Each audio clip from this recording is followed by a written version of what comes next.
le connaissez sous le nom de marijuana, chanvre indien, ganja ou cannabis. Pour vous, c'est un plaisir artificiel et illicite, une drogue. Et c'est vrai, la preuve, il fait planer.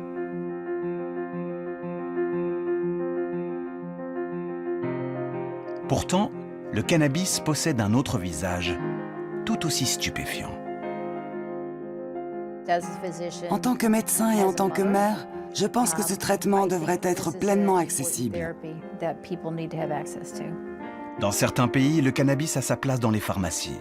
On voit en lui la perspective de guérison inespérée, la source miraculeuse de nouveaux traitements. Les recherches menées chez l'animal montrent que les cannabinoïdes ont des propriétés antitumorales. Des dizaines de laboratoires travaillent désormais sur le secret de ces molécules. Nous ne savons pas à qui le prescrire. Nous ne savons pas vraiment à quelle dose, ni de quelle façon le donner. Le cannabis a-t-il vraiment le pouvoir de guérir? Comment agit-il sur notre organisme? Pourquoi certains pays autorisent son usage médical quand d'autres s'y opposent fermement? Nous partons pour un trip, un voyage, une enquête sur les promesses thérapeutiques d'une plante peut-être un peu trop vite diabolisée.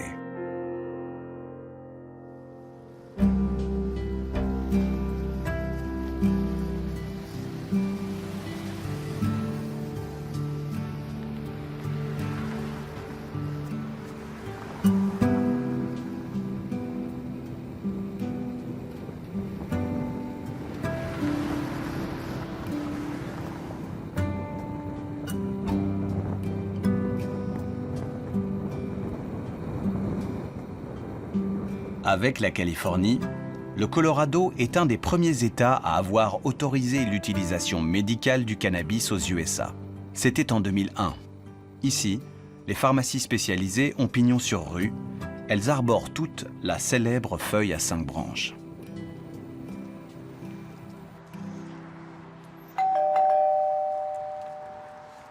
Bonjour. Bonjour, comment allez-vous? Plutôt bien. Je viens chercher des patchs de marijuana. Je peux voir votre carte médicale? Ok. On peut faire la transaction. Très bien, tout a l'air bon. Suivez-moi, s'il vous plaît. Par ici. La clientèle n'a rien à voir avec l'idée que vous vous faites sûrement de ses consommateurs habituels. Megan vient ici pour acheter de quoi soulager sa fille. Adi souffre d'une épilepsie très sévère qui résistait à tous les traitements classiques. Ces crises, jusqu'à plusieurs centaines par jour, l'ont empêchée de grandir normalement et pour tout dire, même failli la tuer. Quand nous en sommes arrivés à envisager le cannabis pour notre fille, elle dormait 22 heures par jour. Le pédiatre nous préparait à la voir mourir. Elle était en soins palliatifs à l'hôpital général du Massachusetts. Nous pensions qu'elle allait mourir. Alors je ne sais pas ce qui se serait passé si nous n'avions pas eu accès au cannabis. Mais pour nous, il est clair que ça a changé la vie de notre fille. Est-ce qu'elle vivra plus longtemps? On le saura avec le temps. Mais nous avons eu vraiment beaucoup de chance d'avoir cette option pour elle. 3 ans après, Adi accuse un retard mental. Mais les crises ont presque disparu. Elle peut jouer avec son frère et surtout cette année, elle a pu aller à l'école. Nous avons commencé le traitement au cannabis par des doses très faibles d'huile enrichie au cannabidiol. Et 5 minutes après la première prise, elle a souri. Ce qui n'était pas arrivé depuis 3 ou 4 mois parce qu'elle était assommée par les autres médicaments. Dans les premiers mois, nous n'avons pas vu d'amélioration concernant ses crises d'épilepsie, mais progressivement, elles se sont espacées. Et aujourd'hui, elle a une qualité de vie qui est sans comparaison avec avant.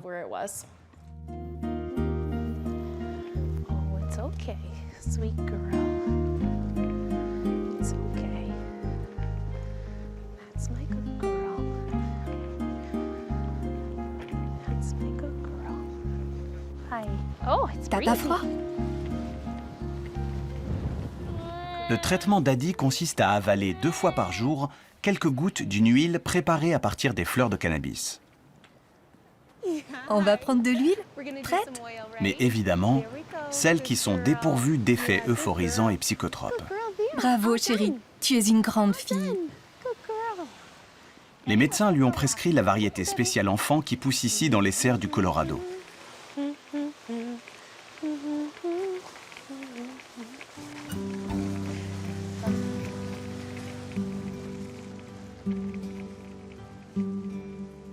Jeunes, adultes ou vieillards, des milliers de patients utilisent le cannabis comme traitement aujourd'hui. Et il existe tellement de manières de le consommer que pour s'y retrouver, des familles de malades se sont constituées en association. Realm of Caring, le royaume du soin, est connu dans tout le pays. Merci d'avoir appelé la fondation. Linette à l'appareil. Comment puis-je vous aider? Pour la schizophrénie? Oui, madame. La variété Charlotte's Web pourrait être efficace. Mais il faut que vous sachiez qu'il y a un peu de THC, donc avec le temps, vous pourriez avoir des effets secondaires. Vous avez ici l'équipe de Realm of Caring. Elle est composée de 7 personnes qui parlent 4 langues différentes et répondent à plus de 7000 demandes par mois. Nous garantissons que notre équipe est au top des connaissances pour ce qui est de la recherche scientifique et médicale sur le cannabis thérapeutique. Oui, si vous pouvez appliquer le traitement au plus près de la tumeur, c'est toujours mieux. Nous faisons la promotion du cannabis thérapeutique. Grâce à la recherche scientifique, les choses sont en train de bouger. Il y a maintenant de plus en plus d'informations fiables sur le sujet et nous essayons de communiquer cette information de la manière la plus claire possible. L'engouement autour des vertus thérapeutiques du cannabis ne se restreint pas au Colorado. Si au niveau fédéral il reste illégal, en 2016, plus de la moitié des États d'Amérique avaient déjà légalisé son usage médical. Au niveau mondial, des dizaines de pays ont aussi franchi le pas, comme le Canada, Israël ou l'Allemagne qui vient d'assouplir sa législation. Mais dans certains pays, la pilule ne passe pas, comme en Pologne, en Grèce et en particulier en France.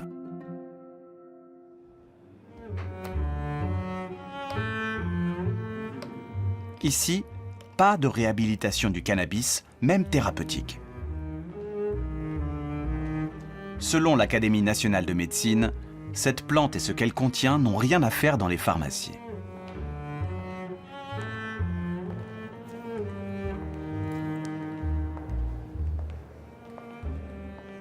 Notre Académie de médecine s'est penchée de longue date sur le problème du cannabis en général et du cannabis à visée thérapeutique en particulier. La conclusion très compactée, évidemment rassemblant des auditions, rassemblant des analyses diverses et variées, s'est exprimée par ce raccourci: le cannabis, un faux médicament, une vraie drogue.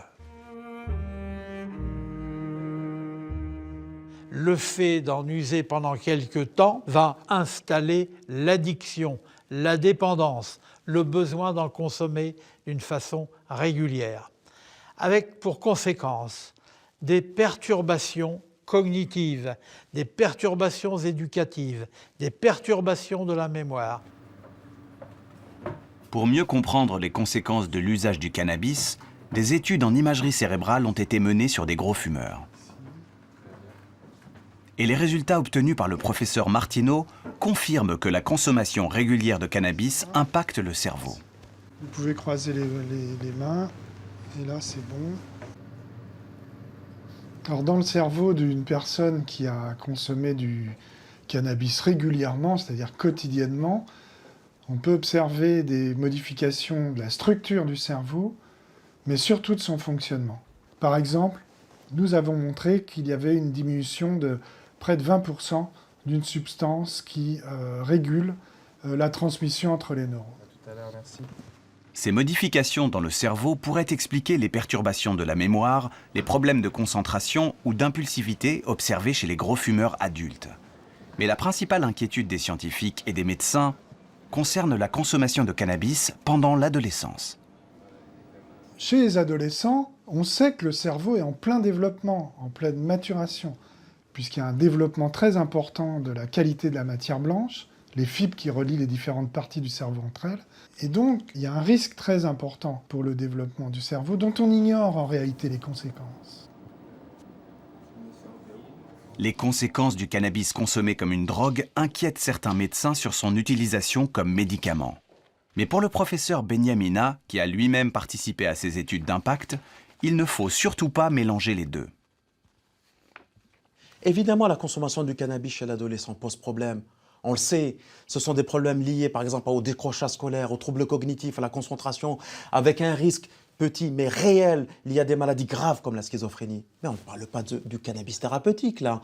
Là, on est en train de parler du cannabis acheté dans la rue dont on ne connaît ni le contenu, ni la composition, ni la provenance. Le cannabis thérapeutique est un produit, comme toute molécule mise sur le marché, qui a suivi tout un process avant d'être mise à disposition de la population. Ce sont deux choses différentes qu'il ne faut pas confondre. Le cannabis médicament n'est pourtant pas une idée récente.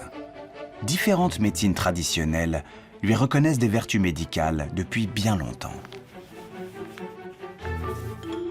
Les sommités florales du cannabis, de saveur âcre, sont indiquées contre les 5 fatigues et les 7 atteintes. Et elles sont utiles aux 5 viscères. Sa consommation prolongée met en relation avec les esprits et allège le corps.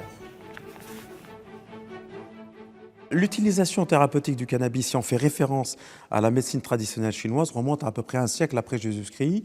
Et on a des traces écrites avec carrément des dessins faisant référence à cette plante avec les vertus à la fois somatiques et psychiques.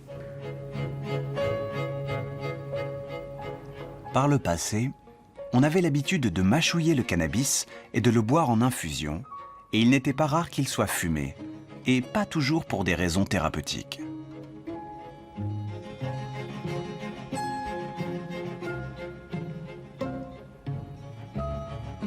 Dans l'Antiquité, le cannabis est mentionné dans la pharmacopée indienne, au Moyen-Orient et même en Grèce.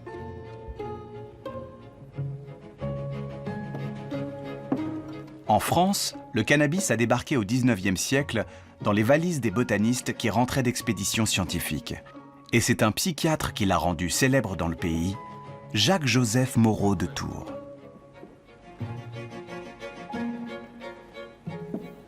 Ce monsieur, qui était un jeune psychiatre, avait consommé du cannabis et surtout, il était, comme on pourrait l'appeler maintenant, connu pour fréquenter les beaux milieux. Alors ce qu'il a fait, c'est qu'il a commencé à faire découvrir la consommation du cannabis à ce qu'on pourrait appeler les décideurs et la jet set de l'époque. C'était des médecins, c'était des écrivains, c'était des philosophes, des gens de pouvoir. Et donc à cette époque, nous avions une perception qui était extrêmement positive de ce cannabis. Il était paré de toutes les vertus. À l'époque, il n'y avait que l'opium pour apaiser la douleur. Efficace, mais les malades devenaient accros. Alors le cannabis s'est fait une place comme antalgique de substitution. Le médecin de la reine Victoria lui donnait du cannabis, lui prescrivait du cannabis pour alléger ou pour diminuer les souffrances et les douleurs liées aux menstruations célèbres et douloureuses de la reine Victoria. Mais avec l'arrivée de l'aspirine, plus efficace, plus facile à produire, le cannabis n'a pas rivalisé longtemps. Ringardisé aux yeux des médecins, il a fini au placard. Le coup de grâce est venu des États-Unis dans les années 30. À la fin de la prohibition contre l'alcool, le patron du Bureau fédéral des narcotiques est parti en guerre contre les drogues. Le cannabis, l'héroïne et la cocaïne se retrouvent dans le même sac. The Treasury Department intends to pursue a relentless warfare against the despicable dope-peddling vulture who preys on the weakness of his fellow man.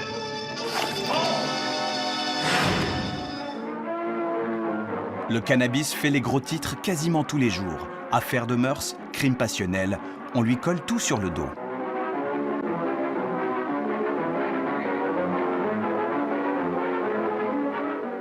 Des fictions financées par le Bureau fédéral des narcotiques sont diffusées en salle. Le cannabis y pervertit la jeunesse qui sombre dans la luxure, la folie, le crime et le suicide. En quelques années, le cannabis devient l'ennemi public numéro 1. Il est banni de la pharmacopée. En 1961, il rejoint l'opium et la coca dans la catégorie des stupéfiants les plus dangereux de la classification de l'ONU. Sans qu'aucune étude scientifique n'ait vraiment établi sa dangerosité réelle, le cannabis est prohibé partout dans le monde. Mais en 1964, le cannabis retrouve le chemin des éprouvettes.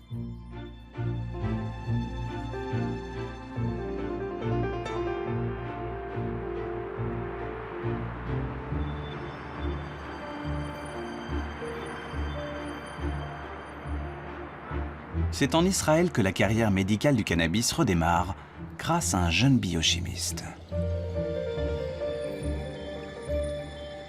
Raphaël Meshulam, 30 ans à l'époque. Pour lui, c'est un sujet de recherche idéal. La plante fait planer toute la jeunesse sans que personne ne sache comment ni pourquoi. Mettre la main sur son secret, son principe actif, comme il l'appelle, devient son obsession. Ceci est une colonne de chromatographie et c'est la méthode que nous avons utilisée il y a maintenant 50 ans pour séparer les constituants. À l'époque, nous avons pu isoler deux composés majeurs. Le THC, le tétrahydrocannabinol, dont nous avons montré avec des collègues qu'il avait un effet sur les singes et qu'il était psychoactif chez les primates. Le deuxième composé, c'est le cannabidiol, qui lui n'a montré aucun effet psychoactif chez le singe. Pour la première fois, le principe actif du cannabis est identifié. Enfin isolé dans une éprouvette, le tétrahydrocannabinol. Et la première expérience sur l'homme est restée fameuse dans les annales de la recherche. L'étape suivante a consisté à tester ce composé sur nous, ma famille et mes amis.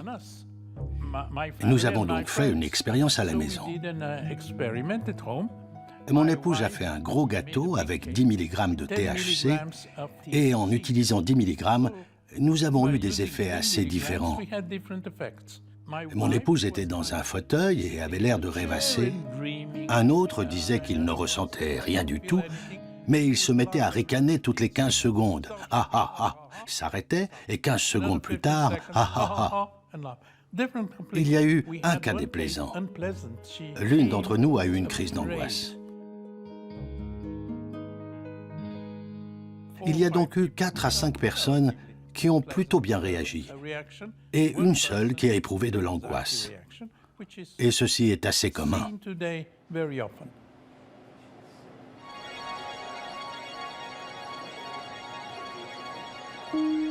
THC, cannabidiol, CBN, CBG, pas moins de 144 nouvelles molécules ont depuis été identifiées dans cette plante. On les appelle les cannabinoïdes.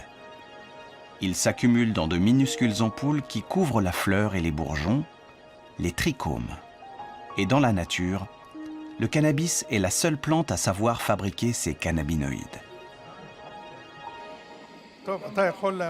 Bon, alors peux-tu faire la différence entre toutes ces odeurs?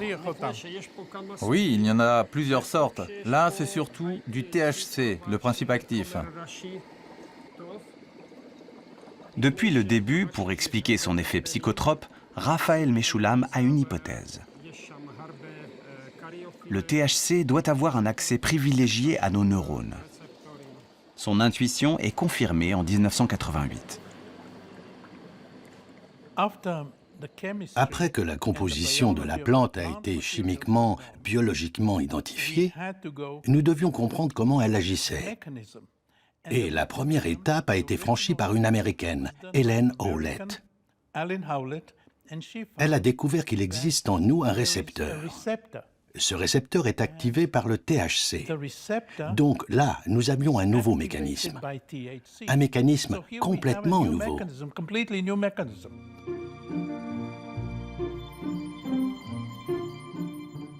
Autrement dit, exactement comme une clé qui se glisse dans une serrure, le THC se fixe sur ce récepteur présent à la surface des cellules cérébrales.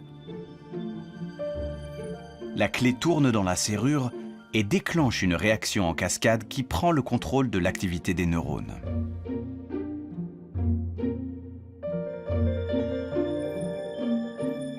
Mais la découverte soulève une interrogation déconcertante. Par quel hasard notre cerveau est-il doté de récepteurs au cannabis ? Serions-nous naturellement prédestinés au paradis artificiel ? Et il n'y a pas un récepteur dans notre cerveau parce qu'il existe une plante. Le récepteur existe car nous fabriquons nous-mêmes des molécules qui activent ce récepteur quand et où nous en avons besoin. C'est Lumir Anous, son compagnon de recherche, qui va mettre la main sur ce composé, l'anandamide. Il s'agit de la clé originale fabriquée par notre propre corps. Elle actionne la même serrure que le THC. En fait, celui-ci ne fait que mimer l'action naturelle de l'anandamide. La découverte de l'anandamide a été pour nous très exaltante. Nous avons tout de suite décidé de l'appeler anandamide. Ananda, en sanskrit, signifie bien-être, félicité. Et amide parce que chimiquement, c'est de l'arachidonyl éthanolamide. Nous voulions désigner la nature chimique de la molécule, mais aussi son rôle dans le corps. Nous pensions, et nous avions raison, que cette molécule rend les gens heureux. Mais elle a aussi fait notre bonheur à nous, les découvreurs de cette molécule. Raphaël Mechoulam et son équipe auront donc découvert pourquoi le cannabis fait planer. En inondant notre cerveau de THC, il stimule dans des proportions anormales un système naturellement en charge de notre bien-être, le système endocannabinoïde, dont l'anandamide et son récepteur sont les briques élémentaires.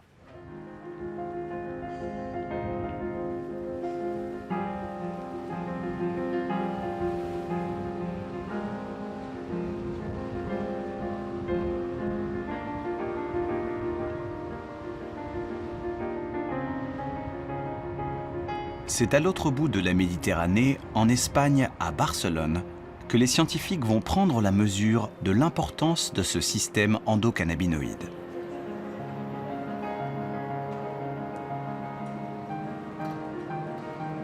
Pour Rafael Maldonado, il est une sorte de gardien chargé de notre équilibre psychique sur lequel les molécules du cannabis pourraient agir au bénéfice de notre santé.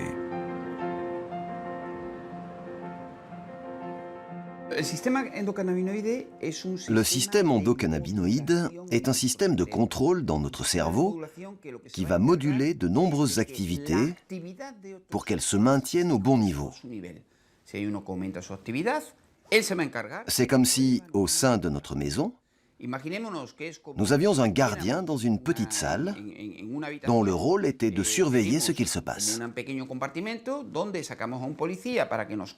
Si, pour une raison quelconque, nous avons une augmentation du niveau de stress, il va sortir de sa salle et ordonner à ce système de revenir à un niveau d'activité normal, puis, tranquillement, retourner dans sa salle. Dans notre cerveau, voilà ce que ça donne. Quand les neurones s'emballent à cause d'un stress, par exemple, leur suractivité déclenche la libération d'anandamide qui remonte vers les neurones précédents et se fixe sur son récepteur. Celui-ci envoie un message pour calmer le jeu et les neurones retrouvent leur activité normale.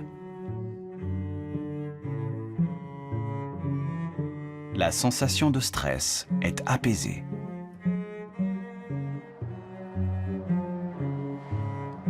Ce sont des manipulations génétiques réalisées chez la souris qui ont permis de révéler le rôle de gardien joué par le système endocannabinoïde.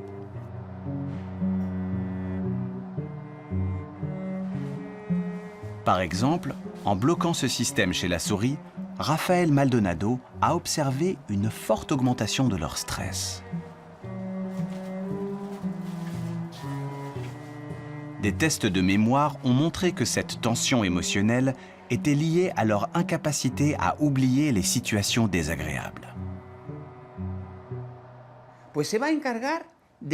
Si l'on se souvient par exemple de notre vie à 5 ans comme étant quelque chose de merveilleux, c'est que le système endocannabinoïde s'est chargé d'effacer tous les éléments nocifs à notre système émotionnel. Nous avons donc un souvenir du passé plus positif que la réalité, ce qui est nécessaire pour contrôler nos émotions. Ceci est le rôle physiologique du système endocannabinoïde.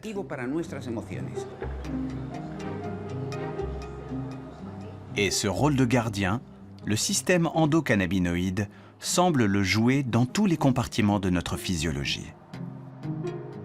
L'anandamide et son récepteur sont majoritairement présents dans notre cerveau. Mais tout un jeu de clés et de serrures différentes a été identifié dans le reste du corps, une sorte de dispositif de rééquilibrage et d'apaisement général. Le système endocannabinoïde est partout et intervient aussi bien dans la régulation du sommeil, de la digestion, que des réactions inflammatoires ou du système nerveux. La grande question qui se pose aujourd'hui, c'est le potentiel thérapeutique du système endocannabinoïde. Puisqu'il est partout dans notre corps et qu'il semble impliqué dans tellement de choses, pourquoi n'utiliserions-nous pas des médicaments pour le réguler de manière adéquate? Nous pensons tous ici qu'il existe des substances capables d'activer ou de diminuer l'activité de ce système endocannabinoïde afin d'obtenir des effets bénéfiques pour la santé. Et qui d'autre que le cannabis pourrait fournir ces substances? Le cannabis qui possède le double de nos clés pour entrer et agir sur notre système endocannabinoïde. Il existe donc désormais une base théorique et scientifique qui expliquerait les vertus médicales que tant de malades attribuent à cette plante.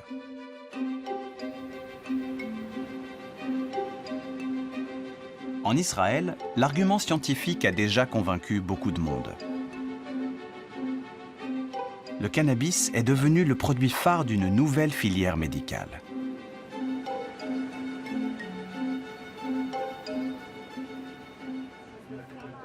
Palissade, barbelés, gardiens et vidéosurveillance, la production de cannabis thérapeutique est légale, mais elle reste extrêmement encadrée. Tikkun Olam est l'une des 8 sociétés autorisées par le ministère de la Santé à faire pousser, prescrire et vendre du cannabis médical.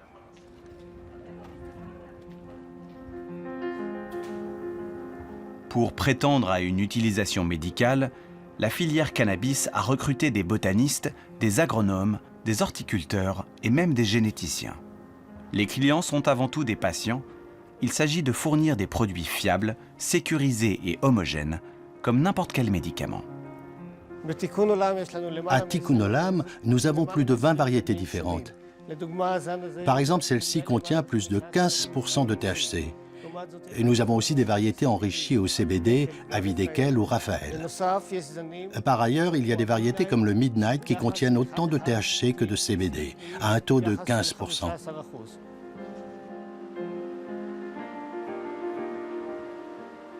Chacune des variétés a une composition et des propriétés particulières. Elles sont évaluées dans des dizaines d'essais cliniques actuellement menés dans les hôpitaux israéliens. Même si on les trouve déjà dans des pharmacies spécialisées, aucune de ces plantes ne constitue encore un médicament classique. D'après les scientifiques de Tikkun Olam, pour traiter une maladie, il suffit de produire la plante dont le cocktail de molécules agira de façon appropriée sur le système endocannabinoïde du patient. Cet ajustement complexe est réalisé au laboratoire d'analyse génétique et biochimique qui jouxte les serres. Tous les ans, nous analysons l'ADN de chaque variété de plantes individuellement. Nous accumulons les informations génétiques que nous croisons avec les données cliniques des patients. Ainsi, nous pouvons améliorer le profil génétique de nos variétés pour obtenir des plantes de plus en plus efficaces sur le plan thérapeutique.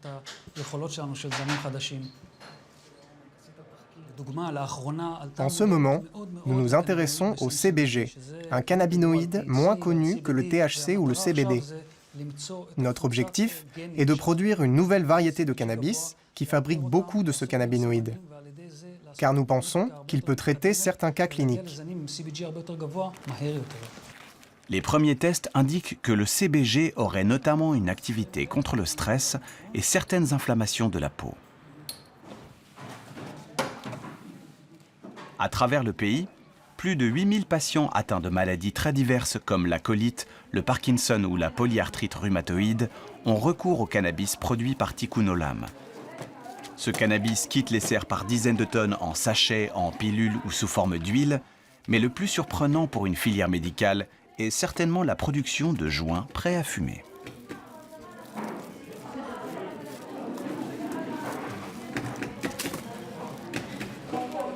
Pour garantir la traçabilité, l'État impose aux producteurs d'assurer la totalité de la filière, de la graine à la vente.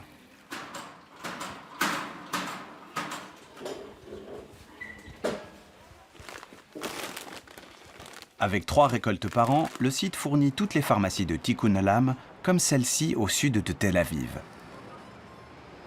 L'accès de la boutique discrète est réglementé.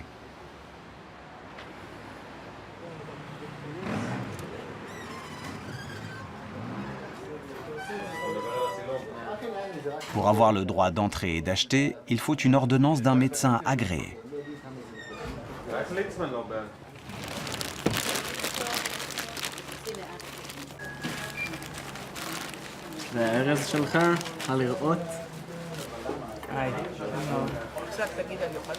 Anna souffre d'une inflammation chronique des intestins, la maladie de Crohn.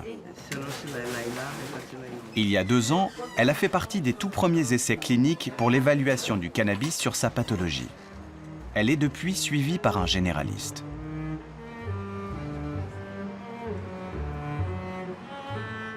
Mais aujourd'hui, pour la première fois, elle retourne voir le médecin qui l'avait intégrée dans l'étude. Il s'agit de faire un dernier bilan sur son traitement. Je vous en prie, entrez. Bonjour. Alors, comment allez-vous? Très bien. Je vais vous montrer. J'ai justement apporté ces médicaments aujourd'hui. Celui-ci et celui-là. C'est toujours de l'huile? Oui. J'en prends 2 différentes. Celle-ci le matin et l'autre le soir. Ok, CBD 3% et ça c'est celui du soir. Et comment vous vous sentez avec ça? Beaucoup mieux. Mes maux de ventre ont presque complètement cessé, mais je fais aussi très attention à ce que je mange. Avant, j'avais le ventre très gonflé, même quand je ne mangeais rien, et ça s'est arrêté. Nous avons mené une vraie étude clinique. À certains patients, nous avons donné du cannabis et à d'autres un placebo. Et nous avons regardé si le groupe avec cannabis se portait mieux que ceux qui recevaient le placebo. Je peux d'ores et déjà vous dire que nous voyons une réelle amélioration. Mais c'est trop tôt pour savoir si cela est significatif. Nous devons attendre la fin de l'étude, quand nous aurons assez de patients pour conclure officiellement. Des dizaines d'autres essais cliniques rigoureux sont actuellement en cours en Israël sur le Parkinson, l'autisme, la polyarthrite. Mais comme pour la maladie de Crohn, aucun n'est encore terminé.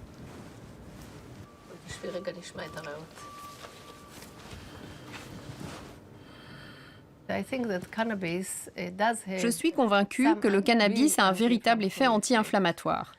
Mais nous devons encore apprendre à l'utiliser. Il nous manque beaucoup d'informations. Nous ne savons pas à qui le prescrire. Nous ne savons pas vraiment à quelle dose, ni de quelle façon le donner. S'il faut le fumer, l'inhaler, l'administrer par voie orale ou par injection, nous ne savons pas. Nous ne savons même pas si certains cannabinoïdes sont meilleurs que d'autres, s'il vaut mieux utiliser la plante complète ou au contraire isoler les quelques composés qui s'avéreraient efficaces et n'utiliser que ceux-ci. Voici votre ordonnance. Merci beaucoup, docteur. Bonne journée.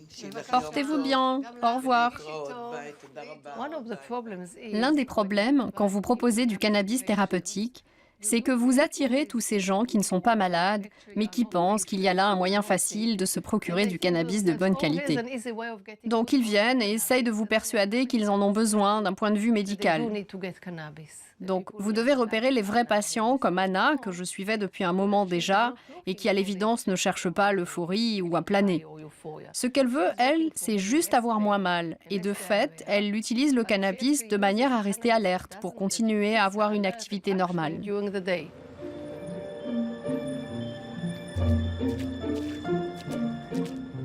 Aujourd'hui en Israël, 25 000 patients consomment quotidiennement du cannabis comme médicament, le plus souvent faute de traitement efficace contre leur pathologie.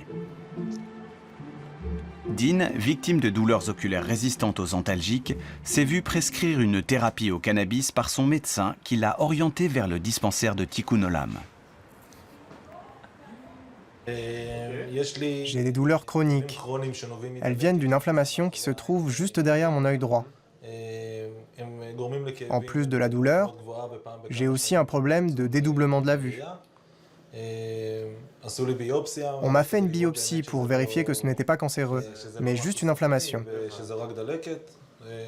J'ai essayé tous les antidouleurs, mais ça ne m'a pas soulagé. On m'a donc prescrit du cannabis. Vous avez des inquiétudes, des peurs liées à votre traitement au cannabis? Non, je suis très optimiste et j'espère vraiment que ça va m'aider.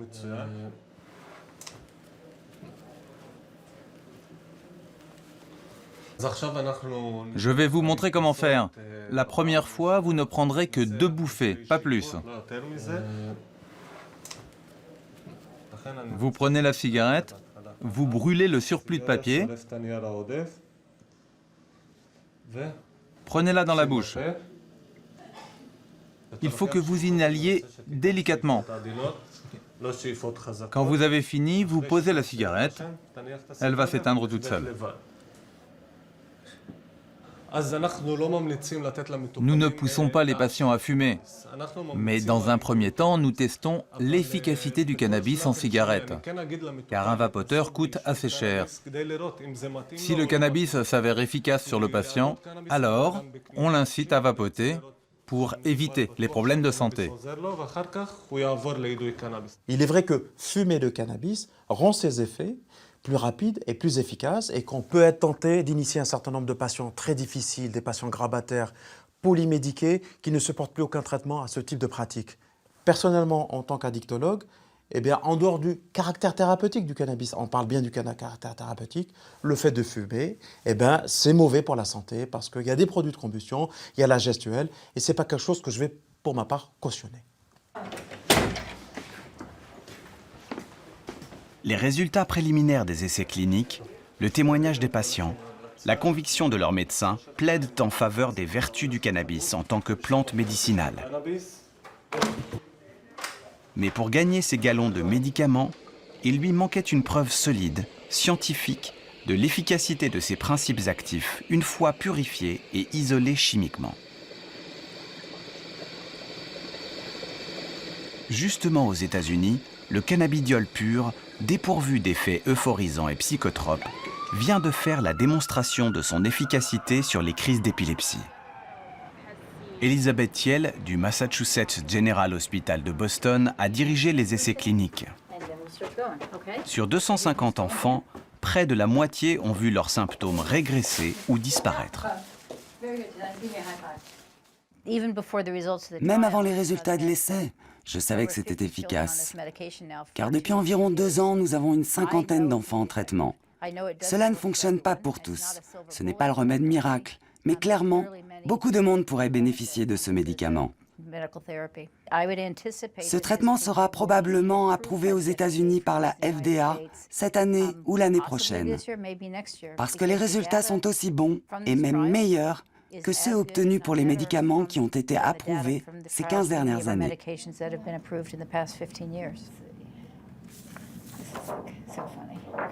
On ignore encore comment le cannabidiol agit sur le cerveau pour empêcher les crises d'épilepsie.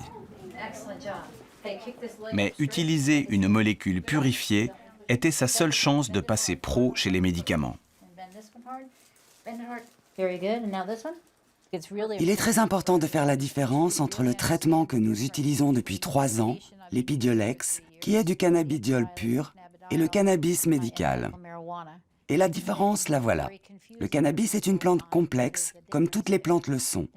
Elle contient quelque chose comme 500 molécules différentes, et le cannabis médical est un extrait, un concentré de tout ça. Il peut être enrichi en CBD, mais tous les composés de la plante sont présents. Le cannabidiol que nous utilisons dans nos études cliniques est purifié à partir de la plante. Il n'y a pas tous ces composés. Ce sont donc 2 choses très différentes. Ce que nos enfants prennent dans nos essais cliniques, c'est du cannabidiol pur, pas du cannabis médical. C'est grâce à cette même stratégie de la molécule purifiée que le Sativex, un autre médicament composé de CBD et de THC, a obtenu le feu vert des autorités de santé américaines. La France, après quelques réticences, a fini par lui accorder aussi la fameuse AMM, l'autorisation de mise sur le marché, un événement très médiatisé en 2014. Le Sativex, un spray buccal à base de cannabis, le premier médicament du genre autorisé en France. Dans quelques semaines, il pourra être vendu dans les pharmacies. Il sera exclusivement prescrit aux malades atteints de sclérose en plaques et qui souffrent de contractures très douloureuses. On a vraiment un malade sur 2 qui s'améliore réellement avec le Satifex, utilisé en spray très simplement, peu d'effets secondaires, et les gens se sentent effectivement mieux. Par ailleurs, ce sont des extraits de cannabis. Nous n'avons pas les effets psychoactifs du cannabis. Conditionné comme un médicament moderne, le cannabis est donc bien en mesure de rendre quelques services. Mais le potentiel thérapeutique de ces cannabinoïdes est bien plus vaste encore. D'après les derniers résultats obtenus dans un laboratoire de biologie de l'Université de Madrid, le THC et le CBD ont aussi le pouvoir de tuer les cellules cancéreuses chez la souris. Une découverte réalisée par hasard. En réalité, nous ne cherchions pas du tout ce que nous avons découvert. Nous étions en train d'étudier les effets du cannabis sur le système nerveux. Et il se trouve que pour cela, nous utilisions des cellules cancéreuses. Et en présence de cannabinoïdes, on a vu qu'elles mouraient. C'est à partir de là que nous nous sommes focalisés sur la mort des cellules induites par les cannabinoïdes.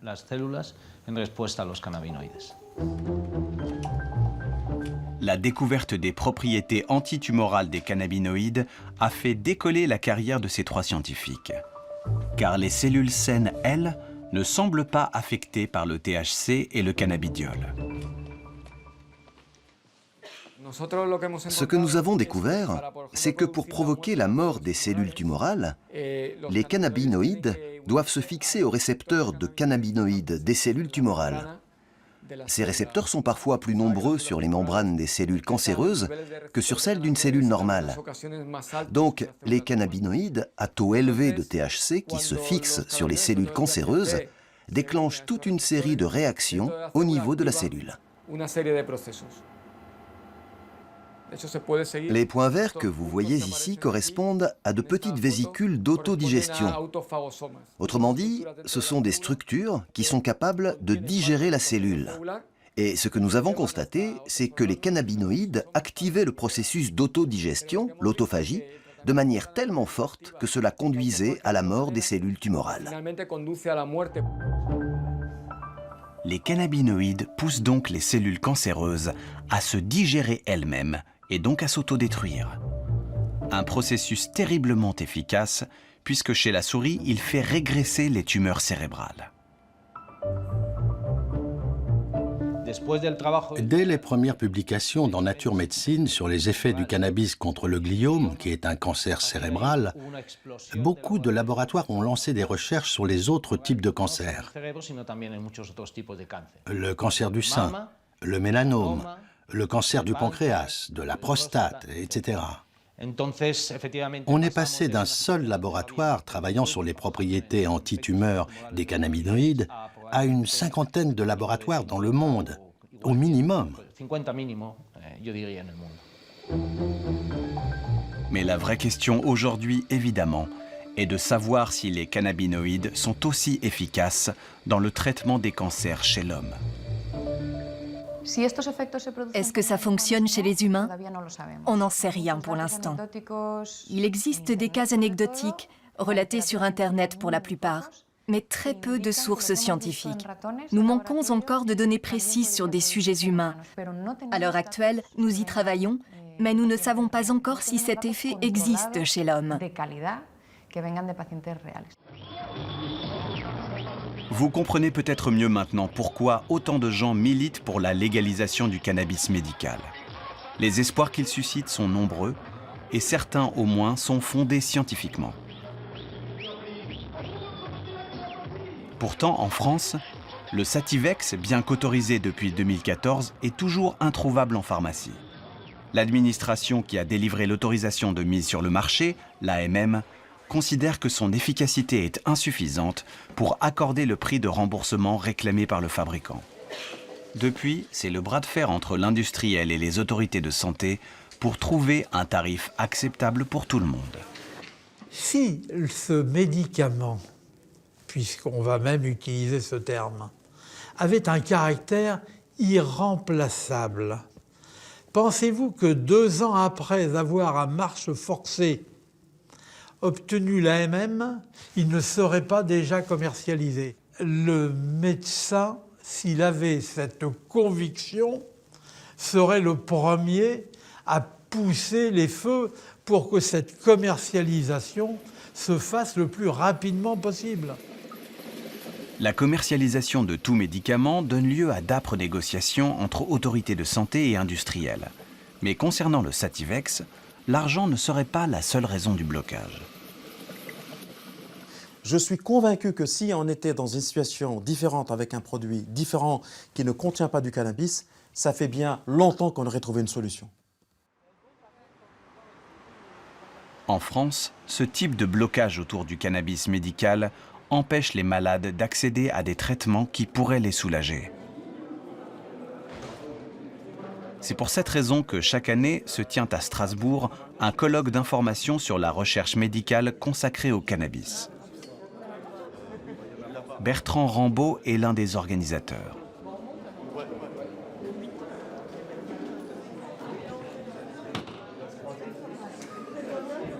La raison d'être de ce colloque, c'est la transmission de l'information qui concerne la recherche internationale sur l'utilisation thérapeutique des cannabinoïdes. Donc il y a du sens, ça évolue partout dans le monde. C'est vrai que ce qui est très surprenant, c'est que ce colloque soit ici en France, alors que la France est le pays, sinon un des pays, mais disons le pays le plus fermé à ce type de thérapie. Parmi les invités cette année, Franjo Grottenhermen. Atteint d'une maladie qui le force à rester allongé, il est un médecin reconnu en Allemagne et milite depuis des années pour le cannabis thérapeutique. L'Allemagne, qui vient justement de changer sa législation. Depuis avril 2017, on peut avoir les fleurs de cannabis sur prescription. Et le cannabis extrait en qualité pharmaceutique peuvent être prescrits par tous les docteurs. Je reçois beaucoup de patients que le cannabis soulage et qui en consomment de manière illégale depuis des années. Certains ont même été condamnés, voire envoyés en prison. Ces patients reçoivent désormais une autorisation spéciale du Bureau allemand des stupéfiants. Quand je pense qu'il n'existe aucune perspective pour les patients français, aucune. Réclamer du cannabis à un psychologue, c'est passer pour un drogué. Les patients sont contraints de se procurer du cannabis à l'insu de leur médecin, car la plupart des praticiens s'opposent fermement à son utilisation et refusent d'aborder ce sujet. C'est une situation dramatique. On ne parle pas de petites maladies comme un rhume, mais de maladies très graves. Nous avons d'un côté une personne souffrante et de l'autre une plante qui peut l'aider, mais à laquelle il lui est interdit de toucher.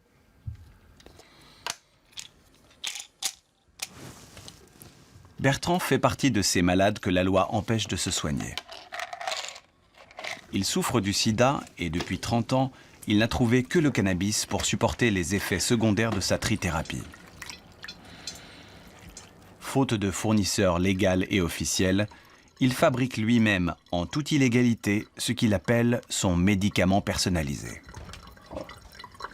J'analyse le cannabis avant de l'utiliser pour savoir quels cannabinoïdes et à quel taux ils sont contenus dans la plante.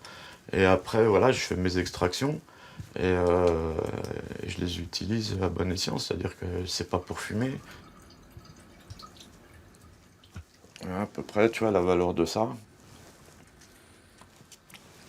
Voilà, en fait, maintenant, tu vois, je le laisse en dessous de la langue. Je le garde sous la langue jusqu'à ce que ça soit le plus possible absorbé par les muqueuses. Ça me calme. Je veux dire, quand ils m'ont arrêté il y a 2 ans, j'ai plus eu de cannabis. En l'espace de 3 mois, j'ai perdu 14 kilos. Parce que je prenais plus que mon traitement, parce que j'arrivais plus à manger, parce que j'ai perdu 14 kilos en 3 mois. Je veux dire, si ça devait durer 6 mois, au bout des 6 mois, on m'enterrait. Donc voilà, c'est ça le choix que j'ai.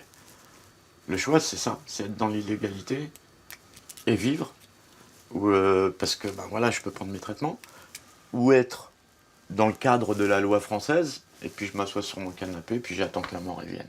Voilà, c'est ça le choix qui me laisse. On expose nos patients à aller consommer du cannabis dans l'illégalité ou prendre du cannabis de mauvaise qualité dont on ne sait ni l'origine ni le contenu. et on risque de mettre en péril leur vie. Voilà la situation dans laquelle les patients qui peuvent bien réagir à ce type de produit se retrouvent face à l'absence totale de ce cannabis thérapeutique dans les officines. À mon avis, interdire l'accès au cannabis à usage thérapeutique est plus une question de droits humains que de santé. Il s'agit d'un outil thérapeutique qui fonctionne sur bien des maladies.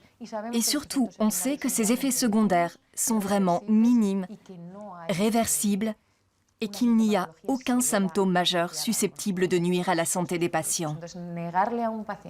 Je pense donc que nier l'accès au cannabis médical constitue une violation des droits humains.